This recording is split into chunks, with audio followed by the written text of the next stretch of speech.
Hello and welcome to the 21st Century Writer Podcast, a podcast devoted to helping you, a self-published author, establish the mindset that will allow you and your writing to flourish in the new world of self-publishing. My name is Diane Patterson. I'm a novelist and blogger, and with me is my co-host. I'm Hannah Steinbach, German author and coach. And we're getting to the end of summer already. How did that happen? Well, I know how it happened, one day at a time, but part of the reason that we're doing, usually we record on Friday, and today we're recording on Sunday because Diane took yet another trip, the third one of the summer, and the last one for a couple of months. And I went to Asheville, North Carolina for the business program where I originally met Hannah. Is it Hannah or Hannah? It doesn't really matter. It's not a name that when someone calls me Hannah, I don't really respond very well to it because... Well, I wasn't sure if it was a long A or a short A or... Well, in German it would be Hannah. Hannah, okay. So that's over North Carolina, which for those of you who haven't been paying attention is on the other side of the United States from me. They have a different ocean. It still looks like water, but different ocean. And I was there from Wednesday to Saturday. And there were many reasons I didn't want to record while I was in North Carolina, not the least of which was the setup in the hotel. That was an interesting stay. Anyhow, so let's go over our week, and then we can talk about some of the stuff that's been going on. And then an idea that occurred to me while I was traveling yesterday. Awesome. So why don't you go first? I know that you've been having some difficulties over the past couple of weeks because of some stuff that's happened. How are things going? Actually, they're going quite well. I keep reading business books, obviously, because I'm still building my own business as well as a writer and as a coach. And I don't even remember which book it was, but I got inspired to create a master word count list where I put in almost all the words that I write. I still don't count Facebook and message boards, but I count my blogs and I count my stories. And the fun thing that happened was that my word count is actually growing because every evening I pull out that file. It's a simple Excel file.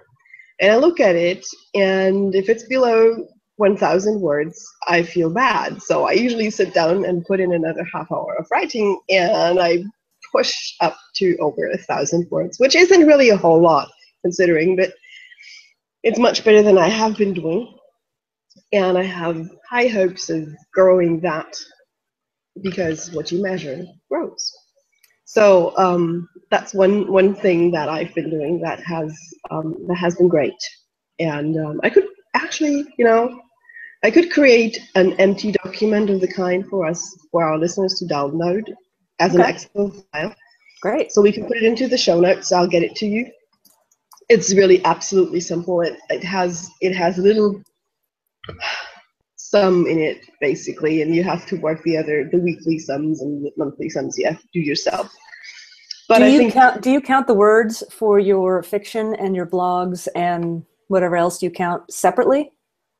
I have a column. I have a column for each of my works, so I can actually. It'll expand over time. It'll just totally expand. I'm probably going to hide the columns for those works that I've done, that I'm done with. And right now, I'm not even. I'm just having one big file, and it's going down for August. And I think I may go to a different page. I don't know what it's called in English. If you have one page and you add another page for the next month, that might make things easier. I don't know if it's called that in English or if Excel has its own terminology. It probably does, yeah. But I use OpenOffice, but the terminology is the same basically. So if I translate it literally from German, it's a page. So let's hope that works. Yeah.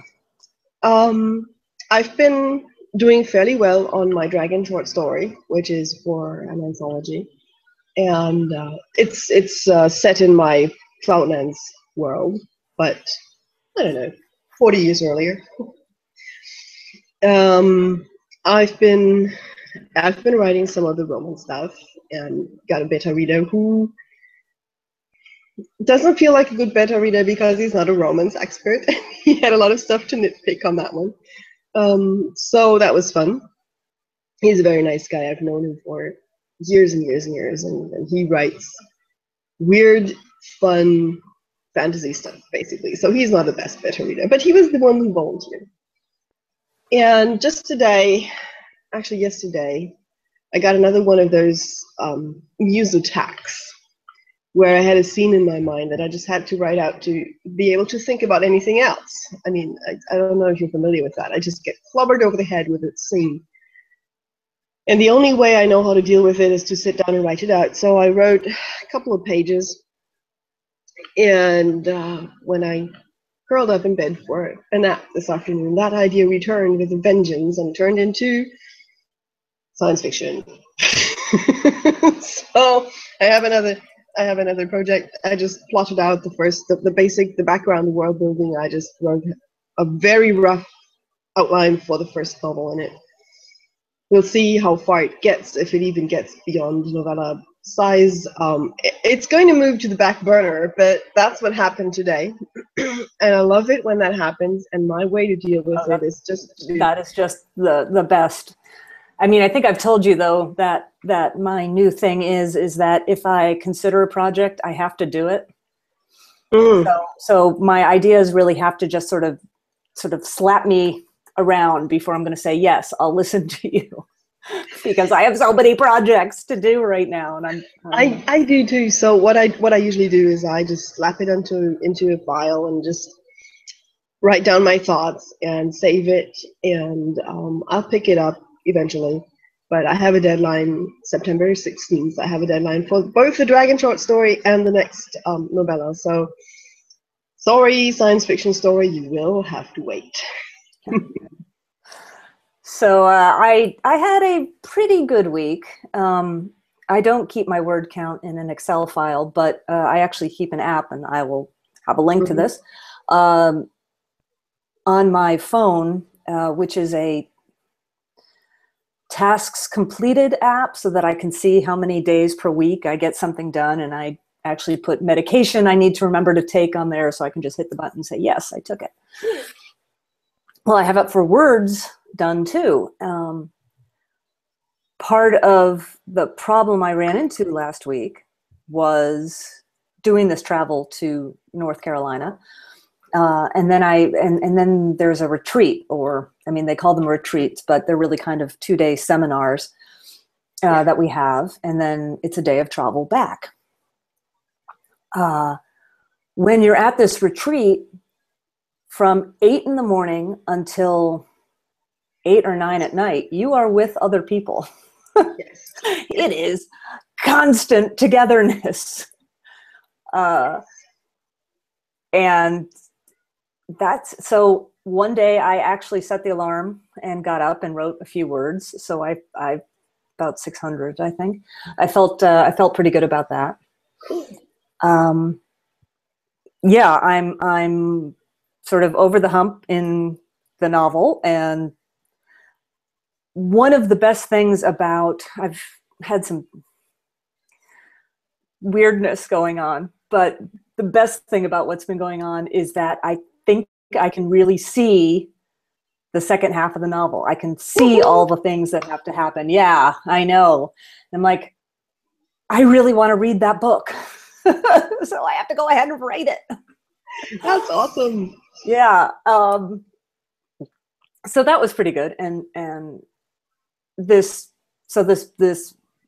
business program that we've mentioned before, it's Christine Kane's mastermind group, where I met Hannah, is pretty much about focusing on your business, figuring out what it is you're offering, who you want to be in your business, where you want to go.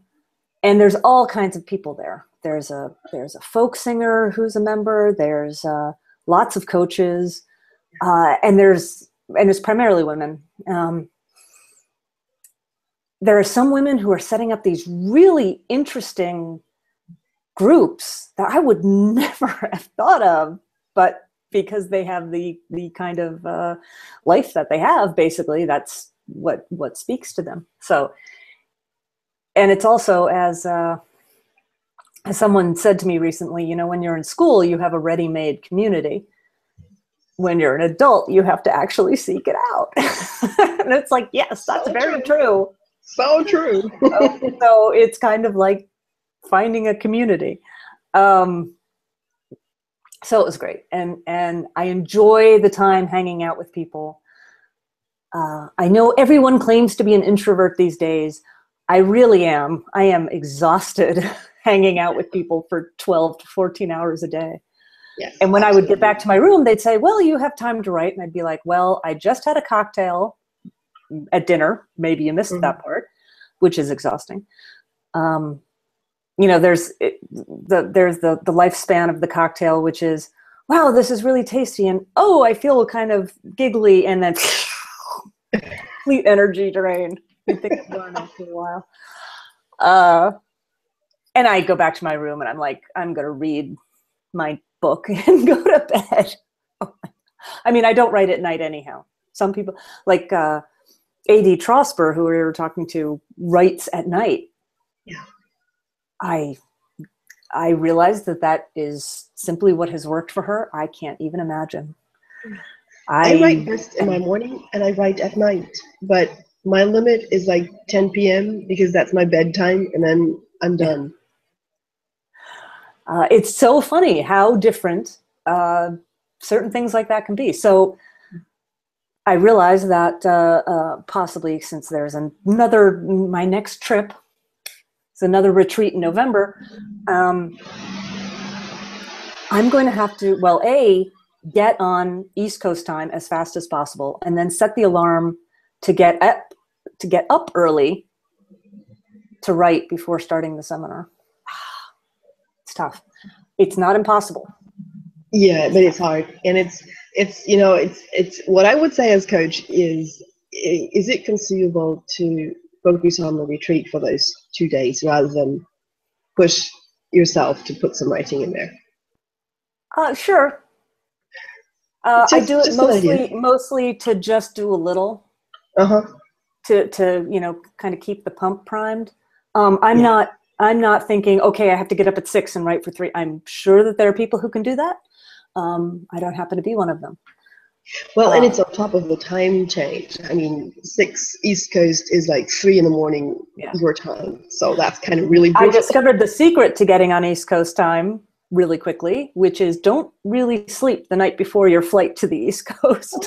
And then don't sleep on the plane, and then go out to dinner with your friends, and then hit the sack at around 9 p.m. East Coast time, 6 p.m. California time. You will be on East Coast time. And I find this most times that I fly, and this is actually the inspiration for the title that I gave this episode, which we can change, but I was looking for something. I like it. Which was because of all the traveling we've been doing and mileage points and etc. I flew first class. Yes, I did. And here's the funniest story of flying first class, which was, so it's a long flight it's 4.5 hours from San Francisco to Atlanta. And it's really weird. What's going on here, people? We get on the plane at 7:30 in the morning Pacific time. Now, I understand not everyone is on Pacific time, but it's 7:30 in the morning. These people sit down in their seats in first class and start ordering vodka and wine. Now, it's all free. It's all free because you're in first class. It's open bar. But I'm looking at these people going, you do know that flying is dehydrating, right? You do know it's 7:30 in the morning. I asked for coffee. I do not drink on planes. I enjoy a nice cocktail, but in its time and its place. But so both ways. So I had, oh, right. So the funny story. So that's 4.5 hours. Okay. From Atlanta to Asheville, it's like 45 minutes. It's the plane goes up, the plane goes down. Yeah. But they take drink orders for you in first class nonetheless. But it's a tiny plane, okay? It's a tinier commuter jet kind of thing. Not quite a commuter jet, but. And so the flight attendant comes over, says, would you like anything to drink? They have to take your drink orders before you take off because basically they get the drink, they hand it to you, and then you're in Asheville. And I say, no, thanks, I'm fine. And the guy next to me says, what do you got? And you could just see the look on the flight attendant's face, like, honey, this is not open bar. This is not your local bar. We're a commuter jet to Asheville. What's going on?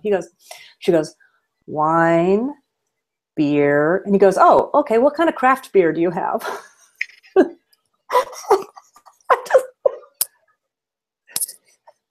What, you think they got a couple of kegs in the back or something? She goes, Bud, Michelob, Sam Adams. And he goes, okay, I'll take Sam Adams. What kind of craft beer do you have? Oh my, I was just like, okay, this is hilarious. I've got to include this scene somewhere. Absolutely. You have to put that into your story. But the great thing that I have discovered, and I once flew first class from San Francisco to New York because of an upgrade. Discovered the same thing that time, which is you have a little more room and you have one person sitting next to you, and you're not squished between. You have enough room that you can open your laptop and you can write.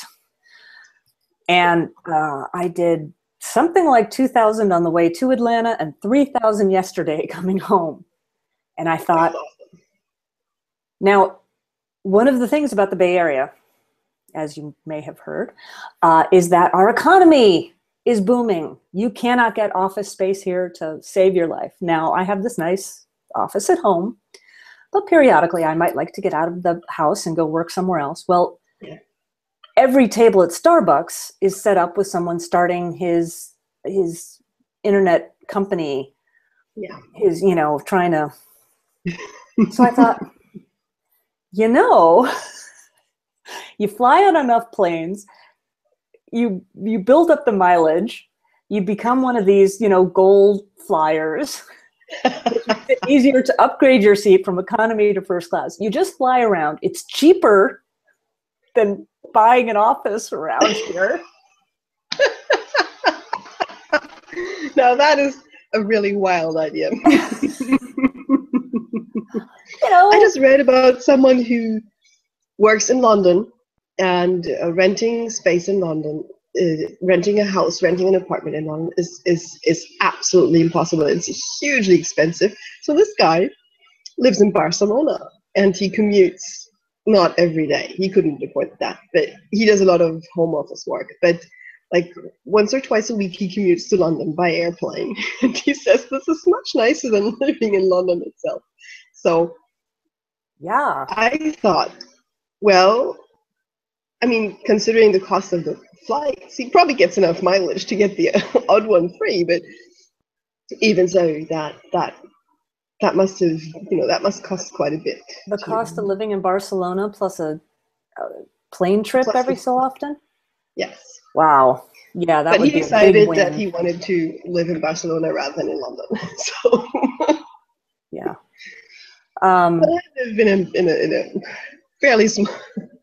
It's not a small city, but it's not a million people city either. So rent is payable here. But I'm not about to rent an office. Yeah, I was reading about current prices in London, which apparently are shooting through the stratosphere with people who aren't even living there.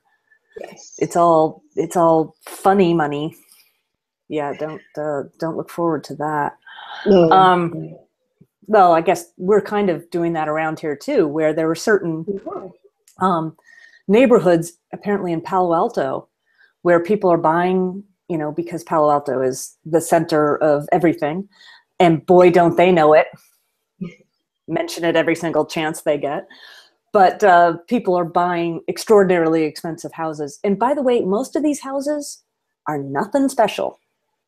We're talking 3-bedroom, post-war tract home type houses for extraordinary sums of money. And they're not even living in them. They're all investment that they want to flip it later on because the market is so hot. So a couple of these really expensive neighborhoods are turning into ghost towns. That is weird. Yeah. That is really weird. And apparently the same thing with like some giant office building apartment building open in Manhattan, that the apartments are going for extraordinary sums. Apparently if you say the name of this place, everybody who lives in Manhattan like rolls their eyes and makes a noise. But I can't remember what it is. They don't expect the people to live in there. This is purely for getting their money out of Russia or China or whatever, investing it in real estate so that it's not in their home country. It sounds ridiculous. I think I know what you're talking about. I forgot the name of this place, but I remember I read an article about it a couple of months ago, where they have different entrances for the very It's not high. that building. That's a different building. Oh, that's another one. Yeah, that's another building. Oh, yeah. Places. Yeah, well, I expect there are some buildings in Manhattan there. But it's, same things apparently happening in London. Vanity Fair did a huge article on a building, extraordinarily expensive, and pretty much they don't expect anyone to actually live in it. So if you actually do live in this building, you don't see anybody. It's a ghost town. I suppose I prefer staying in my little size, whatever. Well, I'm kind of hoping that it's not either or. No. I'm hoping it's not either or. I mean, I would like to have a place to live and see neighbors, and doesn't have to be. If it required me to live in a small hole in the wall, I would live someplace else. Yes, I totally agree. So what did you think of Asheville? I mean, I've been there once. I would love to go back. I will eventually go back. Well, apparently, here's a tip for anyone listening to this. The cab driver, not cab driver, car driver, it wasn't a cab. It was, you call this guy in the car. It wasn't Uber either, thank you. I guess it's some kind of car driver, limo service, whatever. Somebody called this guy, arranged for him to meet us at the airport. Very interesting man, kept up stream of information about Asheville the whole way from the airport into the city. Oh, it was fantastic. And his name is Sean. And he's his parents are Italian and Turkish, and he's from Germany. And I said, okay, I have to ask, how did you get a name like Sean when your parents are Italian and Turkish and you grew up in Germany? And he said that his mother's people, his mother's the Turkish side of the family, I guess some of his ancestors on his mother's side emigrated from Ireland to Turkey. Is this a thing? I didn't even know about this. So that's how he ended up with the name Sean. That's cool. Interesting, yes. And he was going on about the history of beer. Asheville is a giant.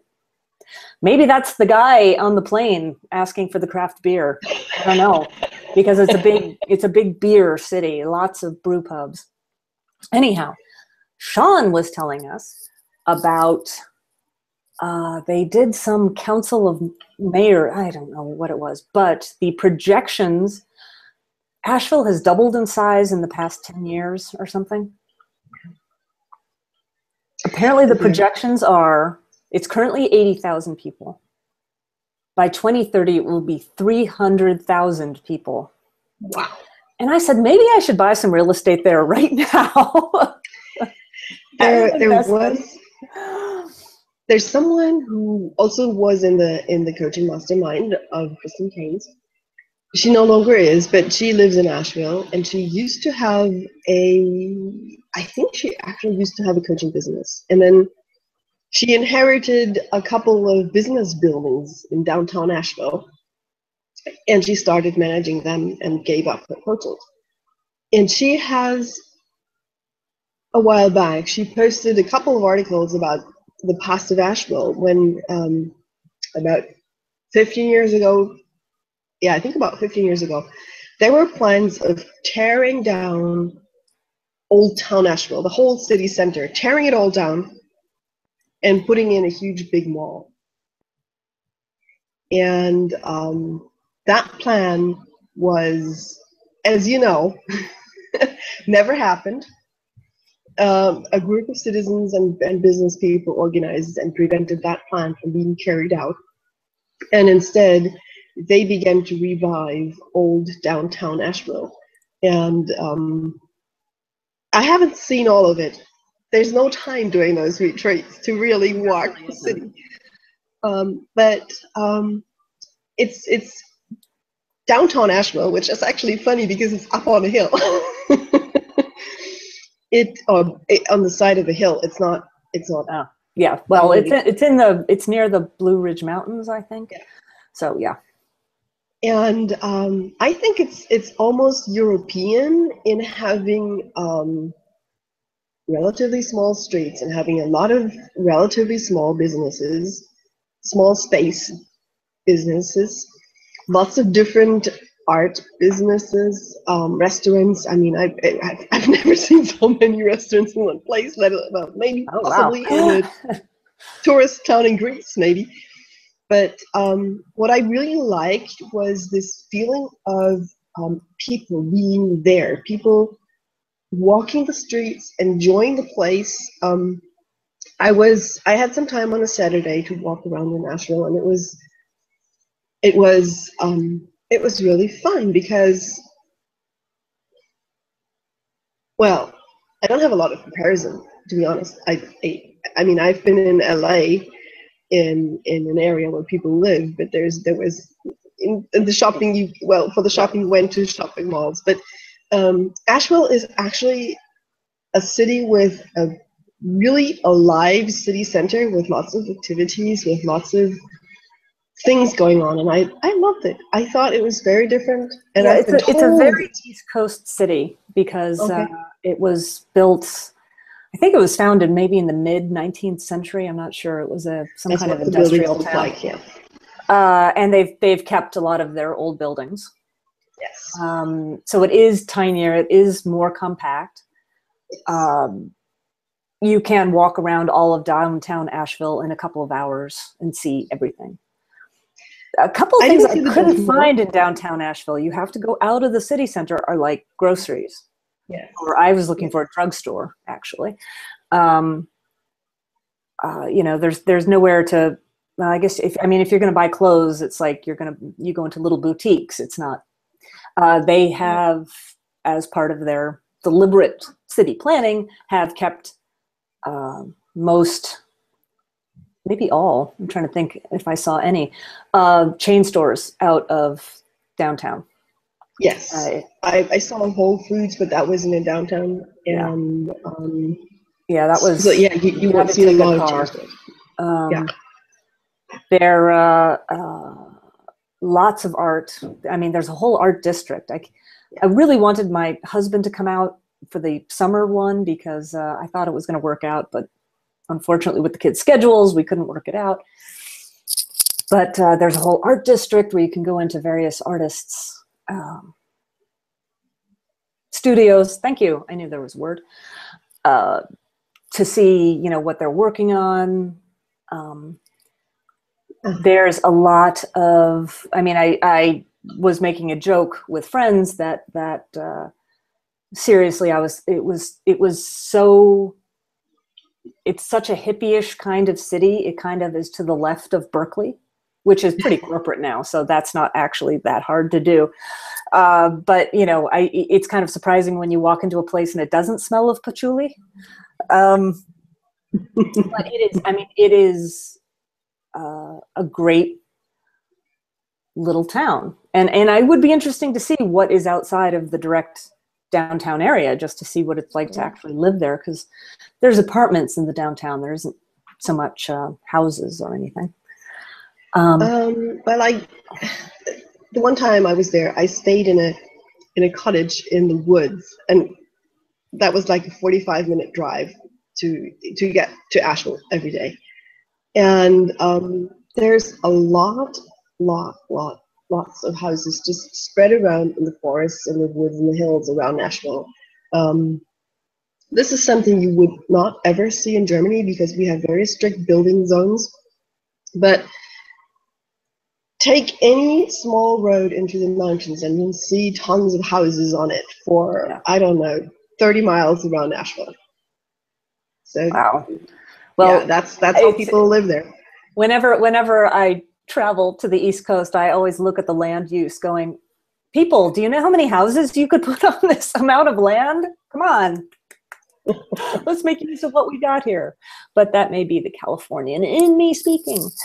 Now apparently it's very seasonal there. One of the big problems that people have is work, finding work. I would imagine. So it's probably really great if you're an artist. You know, if you're writing at home every day and are making enough money, it would be fantastic. If you're trying to find a day job to support being an artist, it's a little tougher. Yeah. It's also in North Carolina. It's this little oasis in the middle of North Carolina. It's a lot like Austin, in that Austin, Texas, in that respect. Things are a lot different in Asheville than they are in the rest of that state. And making wild generalizations, often backed up by news stories. But I thought it was very interesting, and I whenever I travel, I just file things away for stories. I mean, it's not. I'm not going to set a story in Nashville. I mean, that's not going to happen. Not with the genres I write in. But although it would be fun to put some paranormal people there. But there was a great series of science fiction books, and I know as soon as somebody hears this, they're going to be like, so and so, and I'm like, of course.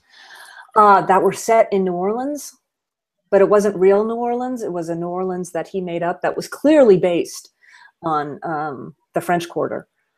Oh, what are those books? Yeah, I'm sure someone will know that. So people, go to our Facebook group and tell us. Really?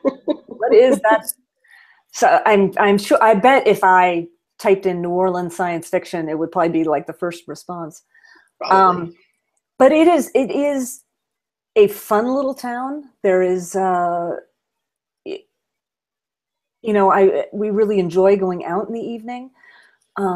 There's always seems to be something like, we went out this was Wednesday night.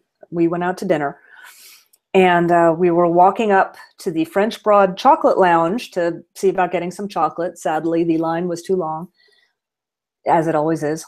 But outside on the plaza, outside the French Broad, which is the name of a river, by the way, I should just point that out. That's how it got its name. On the plaza outside were a bunch of kids doing hip hop dancing. Cool. And, they have a crowd of people standing around. And I'm like, ow, you don't see much of this in our town. Certainly not in the middle of the week, you wouldn't see that. But yeah, it was just, it was a warm evening. People were enjoying strolling around. These kids set up hip hop dancing. Yeah. There was this like little 5-year-old blonde kid with glasses who was doing his whole routine. Oh my God, it was so cute. And they had the whole patter down. Oh yeah, it was, they clearly were showmen in the making, all boys. Very nice. Yeah. So it is, it is a really, now the downside is it's very small. Yes, it is. If you want to go out for coffee, you have 5 or 6 places to choose from, and you're probably going to get to know the baristas. You're going to get to know which kind of place you really like. There's no Starbucks in town, but those are the ones you have to choose from, and that's about it, unless you want to get in your car and drive. That is true. yeah, again, no grocery store right there, so I'm not sure how livable it is Well, without a I did car. stay in a hotel for, I stayed in this cottage in the woods for most nights. And the last night I stayed in a hotel courtesy to some, whatever you call it. A friend of mine had a lot of travel points to use Oh. for a room. Mm-hmm. So they paid for my room with travel points, which was kind of awesome. Oh, wow. And that was on the northeast side of Asheville, and they had a couple of chain stores there. Oh, I forgot what hotel it was, but they had, I don't know, a donut place, a fast food place. That was sort of like on the outskirts of Asheville, yeah. and Okay. it was still, it wasn't huge, it wasn't a mall, it was still like open air stuff, but Right. that's where they had some chains. Oh. So let's So I see. think, So the place we were staying was right, I guess what would be considered downtown. yeah, I wonder what they call the various areas there. Yeah, I and have no idea, usually but we stay in the north end of downtown. yeah, that was Um, outside of downtown, definitely northeast. Mm. And I came in through Charlotte and I rented a car, okay. and I had help for that. I met someone at the airport and she helped me with the car, and I mean I ordered it from Germany because Right. that's, Oh, sure. but she helped me figure everything out. She had figured out how to get to that cottage, which was actually a pretty large house, but at the end of a dirt road, so that was quite an adventure. I don't think I would like to stay that far out of town because Yeah. I do like, you know, being able to hang out with everybody after the seminar. But I would like to be able to retreat for a little bit of time before going out. Yeah, it was four of us staying there, and one of the others offered it. Was her uncle's cottage, and she offered it. Oh, So sweet. there were four of us staying there. Four of us, and that was pretty cool. I heard coyotes in the morning. That was a March retreat. There was snow on the ground one day. Right. Yeah. I saw wild turkey, and I mean, I honestly, I had never seen wild turkey before, and boy, they're huge. Yes, they are. Oh, goodness. And I believe they're the ones that can be kind of fierce. So you Oh, they don't were mess with the turkey. there was this field with cows, and the turkey were sort of mingling among the cows, and I was like, they're almost as tall as those cows. I mean, not Yeah. really truly, but Oh yeah, but they're big. They're definitely big uns. that was quite amazing, and I I kind of liked that. I mean, we didn't have internet there. That was kind of a drawback, but and we did stay one evening and went out with others for dinner, so that was cool. Yeah. Next time I'll go, I don't know what I'll do. Airbnb, maybe, I don't know. Yeah, I'm There's definitely lots of people who have that. the hotel this time was it was clean, and I was pretty sure I was going to wake up alive every day. But Which yeah, is good. it hadn't been remodeled since the early 70s. Yeah. Yeah. Okay. I got to find something else. Yeah. It's not for Do me. ask around in the group. Yeah. There's several who live nearby. Yeah. No, that's there are actually people who went to the mastermind and then moved to Asheville because they loved I it there so know. much. That's I mean, so many people, well, so many, we're probably talking in the low double digits, but so many Yes. people have moved to Asheville because Christine lives there. Yes, and I thought, how amazing is that? But I understand the draw of this town because it is, I think, especially if you're a life coach or if you're doing anything, I mean, you don't want to do the same as Christine is doing, but there's so many other things. If you're like doing tarot readings or whatever, that's the town for you. This would be a good town for it. That's the town for you. Absolutely. So, and I think even writers, if you make enough money with writing, I guess that's a great place to stay. And it's a lot cheaper there than it is here. Yes. I know somebody who moved to Nevada to avoid California state income tax. Because that's Yes. 10% of your income right off the top. I'm not I don't know. I don't know what German taxes. Oh, well, between federal taxes and state income taxes, and if you make enough money, there's a millionaire's tax of some kind here. Basically, you just figure for 50%. Yeah, that's what I do here as well. Figure for 50%. But that's California. I don't know what it is in North Carolina. Much less, I'm pretty sure. Well, 50% is including all the deductions for benefits. I mean, like I have health insurance with that. And there's I don't earn a whole lot of money in my day job, and there's a threshold, and they only charge taxes above the threshold. So I don't really pay a whole lot of income tax because most of my income is below the threshold. But even so, I only get about 50% of the full sum because I pay health insurance, unemployment insurance. I pay part into the pension funds. There's a state pension fund that automatically where money goes into automatically. So yeah, Germany is a country with high taxes. Not quite as high as Denmark, but still high taxes. Right. And most of that I'm good with because I like our health system. I like the pension system. I think it's a good thing to have. But yeah, it's just the way it is. And I think North Carolina, what I've been reading, politics is a difficult topic there. Let me put it that way. I wouldn't be doing too much outside of Asheville. Let's put it that way. But I have to tell you, when Sean mentioned 80,000 to 300,000 in 15 years, I'm like, maybe it would be worth investing in something here. I'd have a place to stay, and yeah, for the future. Oh yeah, yeah. That's probably a boom town. I mean, I've heard of a lot of people moving there. There's one person who used to run an herbal store somewhere, and she moved the entire store to Asheville, and I think she's thriving, so that's pretty cool.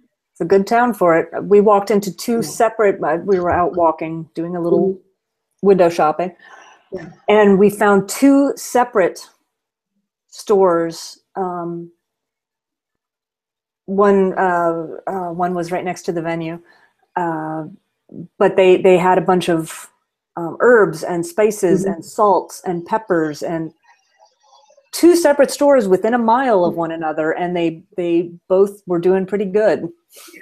Like, wow, there's a lot of salt in this town.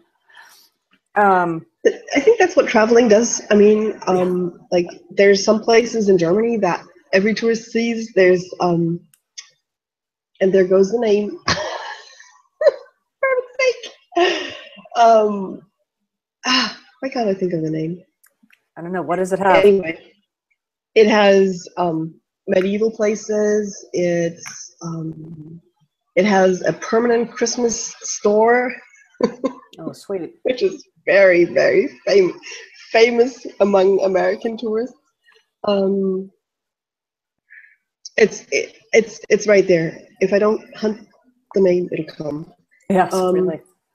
But a lot of towns in Germany, especially if they're small, they still have their medieval city centers or near medieval city centers, and the town where I grew up nearby and where I would like to go back and live has a huge city center. It still has the medieval wall enclosure around it. It's now a park basically, but you can walk all the way around the city center on the old wall. On the wall, nice. God, where were we where we had that? But yes, no, I mean, the town that we live in used to be its own little town, so there is a city center in it. Yes. No shop, there's no grocery market, there's no drugstore. Well, I guess there is this kind of weird high-end drugstore, but I wouldn't go there for aspirin or whatever. Yeah. And it has all of this, you know, you can walk downtown and walk around the downtown, and it doesn't take that long, but it's really kind of cute. And people do come here as a touristy kind of thing. So yeah, no, Asheville is great in a lot of those ways. And I think they really made the right choice about preserving their downtown and turning it into that magnet. Which and I bet that's hard, because when the recession hit in 2008, there was what just happened? I don't know, nothing. Oh, there was a giant noise from your side. Okay. There was a huge store space downtown, and they apparently okayed a chain store to go into it. There's a lot of chain stores that would like to be down there, and it would just turn into yet another, the same mall that you have everywhere else if they did it. Yeah, the same mall ever. Right. They've tried really hard to avoid doing that. But apparently once in a while they say okay to the chain stores. I guess we have a Sur La Table, which is a kitchen store, and Williams-Sonoma. Actually, the downtown of my own town, Kiel, Germany, has become the same downtown ever, because it is we have this word which is called owner-led store, owner-managed store. Okay. And these are disappearing fast. Yeah. So Kiel downtown is basically chains, and even some of the chains are leaving. Huh. And we have very few of those old traditional stores that, you know, where the owner is actually managing the store. Right. So yeah. Yeah, no, it's corporate future. Yeah. And I mean, I think, let's get back to writing. Yeah.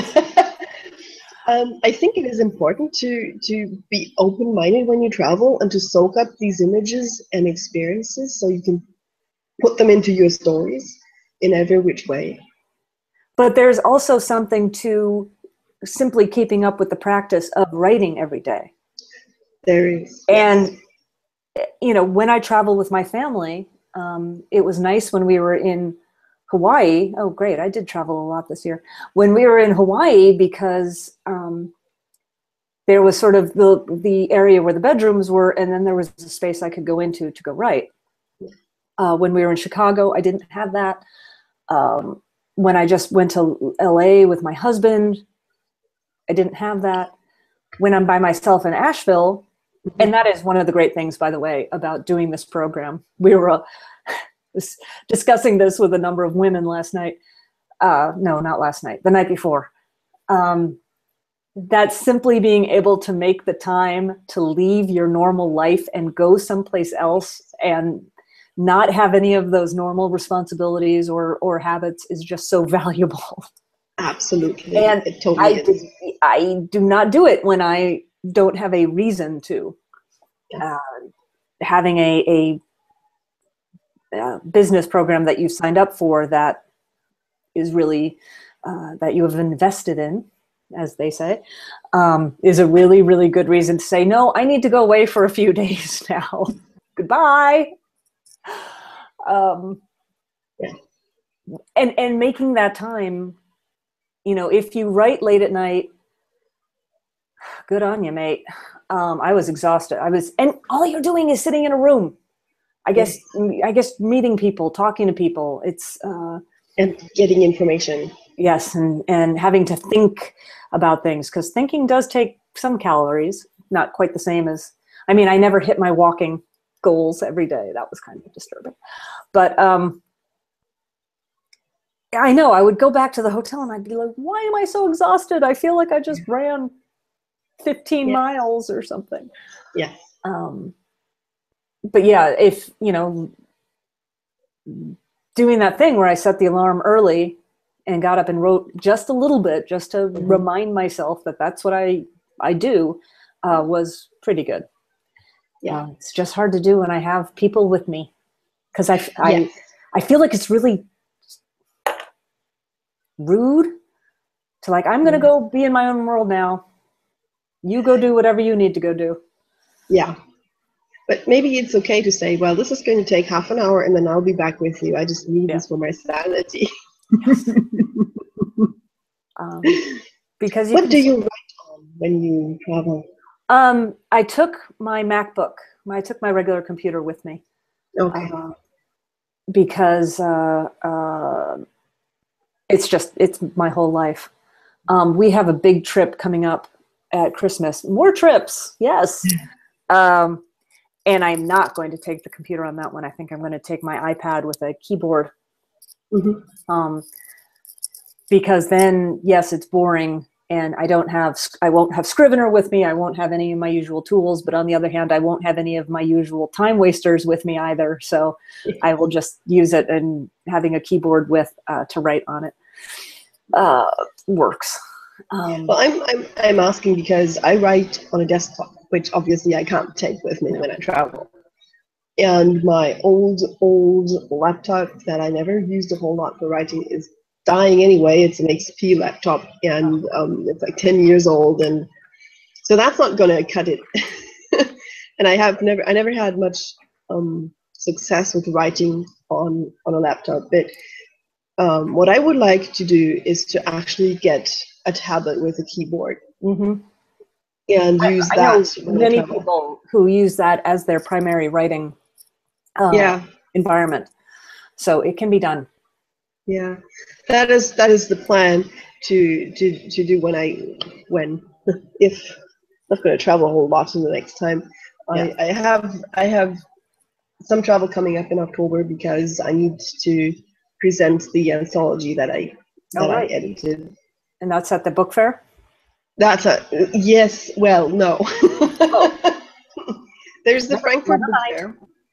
That's okay, and it's parallel to the Frankfurt Book Fair. It's in another location.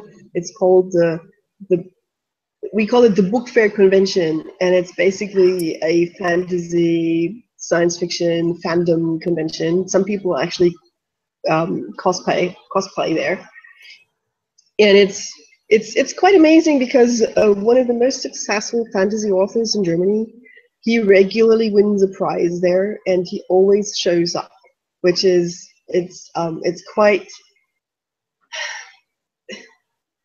Fans love him for that, and he always shows up. He always does a reading. The room is always chock full when he does it, and he's there, and he spends the entire day there, and his fans love it. And that's great. I've been a couple of times, because it's also the yearly meeting of the writers group that I used to be active in. And so that's where I want to go in October. And I once again I forgot the date, but it's in October. Yeah. I need to arrange for accommodation and see. I just realized the thing that we didn't talk about, because obviously it hasn't affected either of us, but the big publishing news this week was yesterday. Yes. And that KU Kindle Unlimited. I keep wanting to say Kindle Universe. Kindle Unlimited announced their page number, what they're going to pay per page read in July. And it was right where people had calculated it would be. Yes. And people who write longer works made out like bandits, and people who wrote shorter works are not making any money. So if you are a Kindle Unlimited, Kindle Universe subscriber, and you enjoy reading novels, this may turn out to be a very good investment for you. Absolutely, because people are the two big guys in self-publishing, Hugh Howey and J.A. Conrad, both made out like hell on Kindle Unlimited. They even had their sales explode. Joe made double in July than he did in June. There are a couple of people who've gone up 10 times. In complete earnings, he made double through sales in Kindle Unlimited. And Hugh, I don't remember outright the numbers he said, but he also did really, really well. And he's bringing all his books back into Kindle Unlimited now. And I didn't make out well. Well, I know there are several very, very best-selling romance authors, because romance sells better than anything, who will not go back into Kindle Unlimited because they have so many readers on other platforms and are making so much money. And they're like, I'm not going to be exclusive to Amazon. Which is completely rational, and which is what every indie author should do. They should evaluate their own business and then check out what's best for them. So I don't blame anyone for doing what they're doing. I understand when Hugh Howey says, I'm doing so well through Kindle Unlimited, I got so many more sales and the page reads on top, that I'm doing so well, I'm going back into it. And others were saying, you know, that was kind of nice, but I'm still making more in the other stores, so why would I pull my books from there? So, but I was going to say something. Got it? What I did is I checked the KENP, the Kindle normalized pages, whatever. Right. The KenPC. Whatever. Anyway, that's the magic number of pages they give your work, and it does not correspond to print pages at all. So I have mostly short stories on Amazon so far, because I haven't put up my novels, because I just haven't managed to, you know, go through them and make them good. So I have mostly short works there, and the number of normalized Kindle pages comes out to be equal to a sale. If someone reads the whole book, I get the same money as for a sale, which is pretty cool. I can't really complain. I mean, that's just the theoretical setup of the whole thing. It's not that I'm having tons of sales, but so I'm not complaining about the changes. If someone borrows my book and reads all the pages, I get paid the same as if he bought it, so, or she. Right. So that's cool. I'm fine with that. I think that's fair. People have figured out that in order to make, I think, to be assured of making $2 if someone reads your entire thing, that it needs to be, and I'll have to look this up, it was about 60,000 words. Maybe it was 50,000 words. That's not too bad, really. Yeah, so paying... people who are writing 50 and 60,000 word novels are making about the same that they would make for a sale. Yeah. If you're writing less than that, it's what? I'm making the same, and I'm keeping my short words below the magical, you know, $2.99, because I don't feel good charging $2.99 for a short story. So yeah. So I'm only making the 30%, but I'm making them if they borrow or if they buy. So I think fine. And the next works. I mean, it's going to be interesting to see what happens to the per page price from here on out. Yes. Because programs that Amazon starts always start at the high end and then move down. So right now it is at the price that everyone calculated, given numbers that Amazon put out in July, but we'll see where it goes from there. We'll have to see that, and I mean, it certainly rewards people who can keep readers interested in their books. And, you know, if I'm going to be strategic, my next series should be, I plan this series to be a novella series, partly because of Kindle Unlimited. I'm not going to deviate from that. I'm going to finish that series. Yeah. And probably bundle it somehow to, you know, to boost it. But I want to finish that series. I think it's a cool one. But the next one that I put out should probably be in the you know, 50K region, you know, short novel kind of thing. And then, of course, things will change again. So I'm really just going right the way the tales develop. So, yeah, like you said, I'm not really affected by it, but that was certainly the breaking news of yesterday. I read both the blog posts, and I was surprised that people actually said they made a killing on Kindle Unlimited, which is Yeah, kind of there's one author I know who made $55,000 last month, wow. and she's not one of the top authors on there. I can only imagine how much some people made. So what does that tell us? Yeah, Write more books. write more books. Working on it. I got to fly more. I mean, I don't have to stay there. I just have to fly more. 40 books he has 40 books published. And I mean, I have 5, which is nothing, and they're all short works, so that they don't really count. Yep. Should be novels. Keep on writing. Figure it out. Yeah. Okay. This has been And another edition, and I guess I've got to change the title of this episode because we talked more about Asheville. Anything else? This has been another edition of the 21st Century Writer Podcast. Thank you for joining us. My name is Diane Patterson. And I'm Hannah Steenbach. And we will talk to you next week. Bye. Bye.